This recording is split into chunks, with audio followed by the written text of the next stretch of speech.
Okay, let's dive right into this. When we think about 17th century India, we usually picture these localized regional skirmishes, right? Like a king just fighting his immediate neighbors. But the source material we're unpacking today completely flips that idea on its head. It demands a total paradigm shift. What we're actually looking at here is a local ruler going up against a staggering, truly global coalition. Welcome to this explainer. Today we are going to map out the incredibly diverse origins of the conflicts faced by Chatrapati Shivaji Maharaj and see exactly how geography became the ultimate equalizer. Now, our source material uses this surprisingly modern phrase to describe these conflicts. It literally states that the enemies were of an international level. I mean, it sounds exactly like 21st century geopolitics, doesn't it? But it perfectly captures the reality of the 1600s in this region.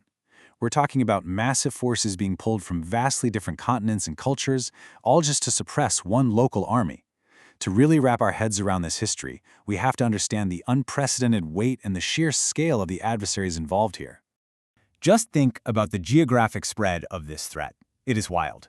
You have Shaista Khan, whose origins trace all the way back to Mongolia. Then you've got Diler Khan bringing these fierce military traditions straight from the rugged terrains of Afghanistan.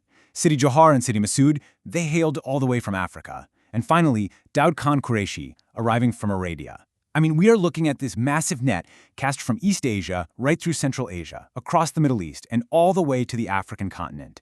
This was a literal collision of global military doctrines, bringing completely different weapons and completely different tactics right to the Maratha borders.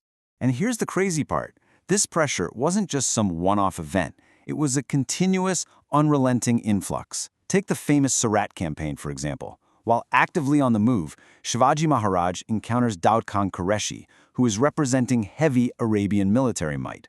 It seemed like wherever the Marathas went, they bumped right up against these international forces. It was like a revolving door of challengers.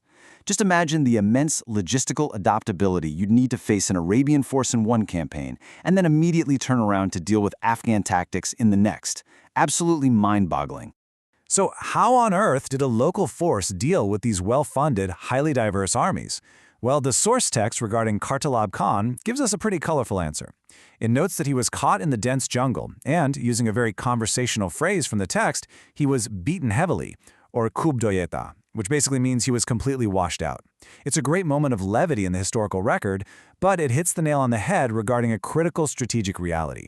If you lure a formidable international army into the dense, unforgiving local jungles, they can be completely outmaneuvered. The local environment essentially nullified their conventional military supremacy. And independent foreign observers were actually watching this whole dynamic play out, and they were definitely taking notes. One Englishman from the time made this observation: "It is good this king is in the hills like Sayahadri." You can almost hear the massive sigh of relief in that subtext, right?